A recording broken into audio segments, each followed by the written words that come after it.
Buenas a todos, estamos en Tecnoeducar y ya mismo arrancamos con la corriente trifásica, estrella y triángulo.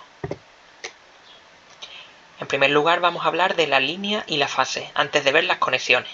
Por lo tanto vamos a distinguir entre lo que ocurre fuera del receptor y lo que ocurre dentro. Vamos a hablar en primer lugar de la línea, que es la parte externa y es la parte que viene de la red eléctrica, y lo vamos a denominar con los cables L1, L2 y L3.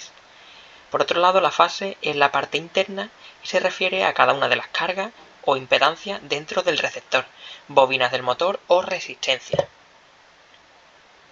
Las magnitudes eléctricas de las que vamos a hablar en la corriente alterna trifásica van a ser las siguientes: la tensión, la intensidad de corriente, la impedancia y las potencias activas, reactivas y aparentes, magnitudes de las que ya hablamos anteriormente en otros vídeos en la corriente alterna monofásica.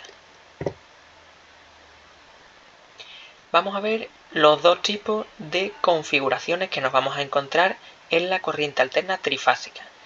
En la imagen de la izquierda podemos ver la conexión en estrella, que también lo podemos ver con el símbolo de la Y, y en la parte derecha la conexión en triángulo, que lo podemos ver con el símbolo del triángulo.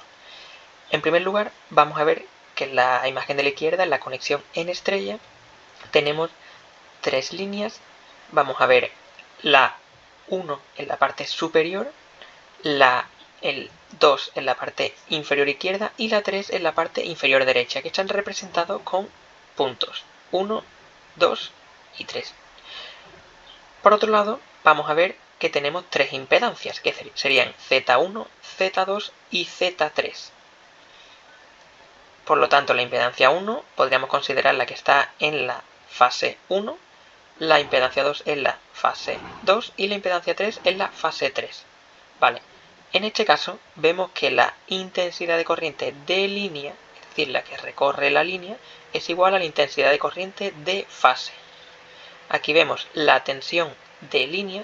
Recordemos que la tensión es la diferencia de potencial entre dos puntos, por lo tanto la tensión de la línea podríamos determinarla como la diferencia de potencial entre los puntos 2 y 3. Es decir, entre una línea y otra. También lo podríamos determinar como la diferencia de potencial entre 1 y 2 o 1 y 3. Y la tensión de fase podríamos decir que es la diferencia de potencial entre los terminales de la impedancia, en este caso Z2, aunque también podríamos determinarla como la diferencia de potencial entre los terminales de la impedancia Z1 o Z3. Por lo tanto, en conexión en estrella tenemos que la intensidad de corriente de línea es igual a la de fase, mientras que la tensión de línea no es la misma que la de fase. Ya veremos más adelante cómo se relacionan. Y ocurre lo contrario en la conexión en triángulo. Vemos esta distribución que tiene forma de triángulo. Tenemos la línea 1, que sería la que indicamos aquí con el punto 1, la línea 2 y la línea 3. Y en la parte interna, como ya dijimos en la conexión en estrella, tenemos las fases. Por lo tanto, una fase sería la que tenemos aquí en la impedancia Z12, la llamamos 1,2 porque es la que une la 1, es decir, la línea 1 con la 2. Por otro lado tenemos la impedancia Z23 de la otra fase y la impedancia Z31, que es la que une la línea 1 con la 3. Vemos que aquí es la que une el punto que recorre esta línea de aquí arriba con la 3 que está aquí debajo. En este caso, la tensión de línea es la misma que la de fase. Es decir, tiene sentido porque la tensión de línea sería la diferencia de potencial entre el punto de la línea 1, es decir, el punto 1 y el punto 2, por lo tanto la tensión de línea sería esta de aquí, y la tensión de fase sería la diferencia de potencial entre los terminales de la impedancia Z12. Por lo tanto, sería tomar un punto de referencia como puede ser este de aquí, que conecta un terminal de la impedancia Z12 con el otro punto que conecta el otro terminal de la impedancia Z12. Por lo tanto, al final, los puntos que estamos tomando como referencia para la tensión de fase serían básicamente los mismos que estamos tomando para la tensión de línea. Por lo tanto, la tensión de línea y la de fase en la conexión en triángulo son iguales. Y la intensidad de corriente de línea es diferente a la intensidad de corriente de fase. Por lo tanto, ocurre lo contrario en estrella y en triángulo. En resumen, en estrella la intensidad de corriente de línea es igual a la de fase y en triángulo la tensión de línea es igual a la de fase. Vamos a la conexión estrella. Tenemos las tres impedancias Z1, Z2 y Z3, que como ya hemos visto antes, y se conectan en un punto común. Este punto central es el punto común que conecta las tres impedancias y este punto lo llamamos neutro. Lo podemos llamar también con la letra N. Por lo tanto, como ya dijimos antes, la intensidad de corriente de línea IL es igual a la intensidad de corriente de fase IF. ¿Y cómo se relacionan las tensiones de línea y de fase? Pues la tensión de línea VL es igual a la raíz cuadrada de 3 por tensión de fase VF. Por lo tanto, VL igual a raíz de 3 por VF. Esto siempre se cumple en este tipo de circuitos en conexión en estrella. Y vamos ahora con la conexión en triángulo. Decimos que el final de una impedancia se conecta al principio de la siguiente, formando un bucle cerrado. Es decir, el final de la impedancia Z12 se conecta con el principio de la impedancia Z23 y así ocurre con las demás. Las líneas se conectan a los vértices, como vemos aquí, a los vértices del triángulo, y aquí no hay neutro, no hay un punto neutro que conecta las impedancias como teníamos en la conexión en estrella. En este caso, la tensión de línea VL es igual a la tensión de fase VF y la intensidad de corriente de línea IL es igual a raíz de 3 por intensidad de corriente de fase IF. Por lo tanto, las operaciones, las fórmulas que tenemos aquí son lo contrario de como ocurre en estrella. De esta manera podemos obtener las distintas potencias eléctricas en la corriente alterna trifásica. Se determinan de la misma manera que en corriente alterna monofásica añadiendo una raíz de 3 en la fórmula. Por lo tanto, la potencia activa, que se mide en vatios, y la letra que utilizamos para ello, la variable que utilizamos es la P. Por lo tanto, la P, la potencia activa, se calcula como raíz de 3 por tensión de línea por intensidad de línea por coseno de phi. Lo único que hemos añadido es el raíz de 3 a la misma fórmula que ya teníamos en corriente alterna monofásica. Lo mismo hacemos con la potencia reactiva, que se mide en voltio amperio reactivo.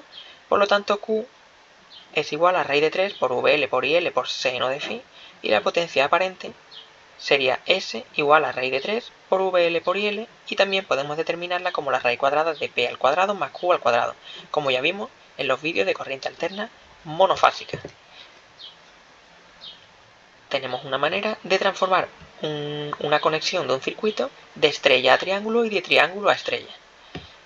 A veces tenemos impedancias en triángulo y necesitamos pasarlas a estrella porque nos permite calcular la impedancia equivalente total del circuito.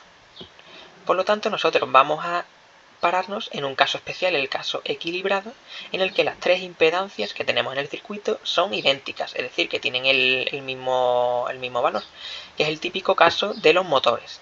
La fórmula es que la impedancia en triángulo es igual al triple de la impedancia en estrella. Simplemente es multiplicar la impedancia en estrella por 3.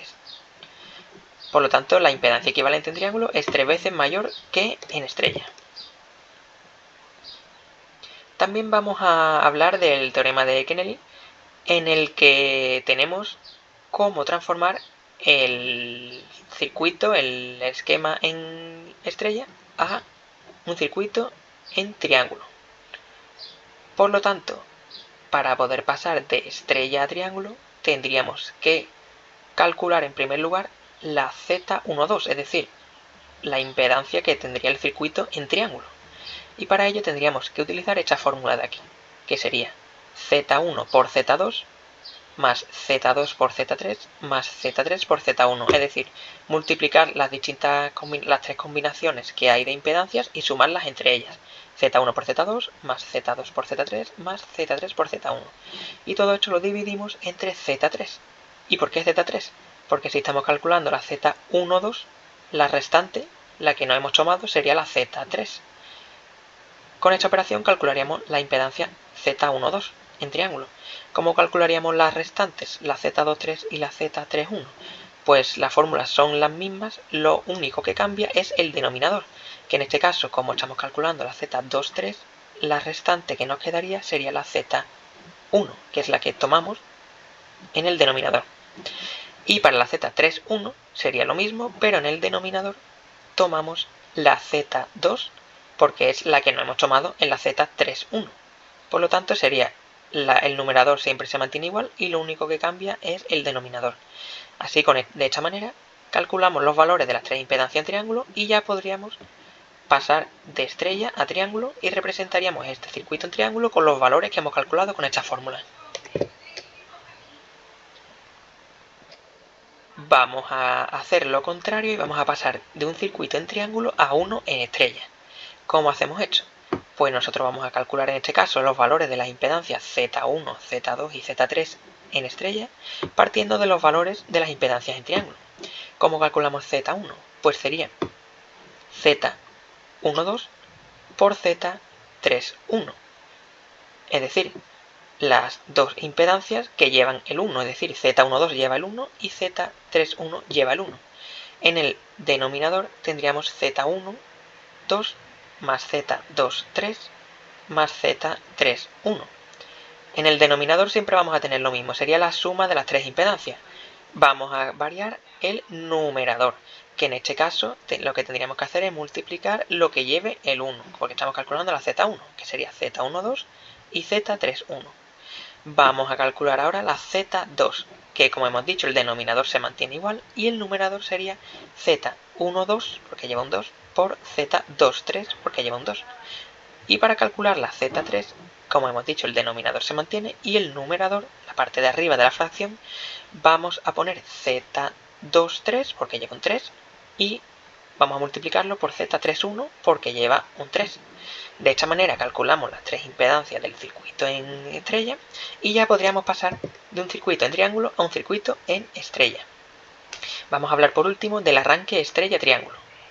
El problema que ocurre cuando queremos arrancar un motor grande directamente es que demanda mucha corriente, un pico de arranque, y esto puede provocar el disparo de las protecciones, que salte el automático.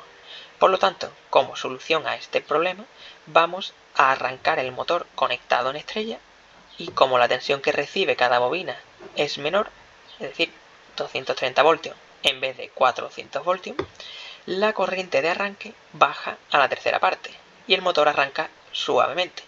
Pasados unos segundos vamos a cambiar automáticamente a triángulo, por lo que las bobinas reciben 400 voltios y el motor da su 100% de potencia. ¿Por qué ocurre esto con las tensiones? Bueno, cuando nosotros hablamos de la tensión de línea en estrella, estamos hablando de 400 voltios y la tensión de fase sería 230 voltios. ¿Por qué? Porque hemos dicho que en el caso del circuito en estrella, la tensión de línea es raíz de 3 por la tensión de fase. Si la tensión de fase vale 230 voltios, al multiplicarlo por raíz de 3 nos da una tensión de línea de 400 voltios. Por lo tanto, por lo que hemos visto, sería la manera más adecuada para arrancar el motor. Luego, cuando hablamos de la conexión en triángulo, como la tensión de línea y de fase se mantienen, pues entonces por eso decimos que las bobinas reciben 400 voltios, porque la tensión de línea y de fase serían 400 voltios, sería lo mismo. Por lo tanto, de esta manera podríamos arrancar un motor grande de manera directa, de una manera más eficiente.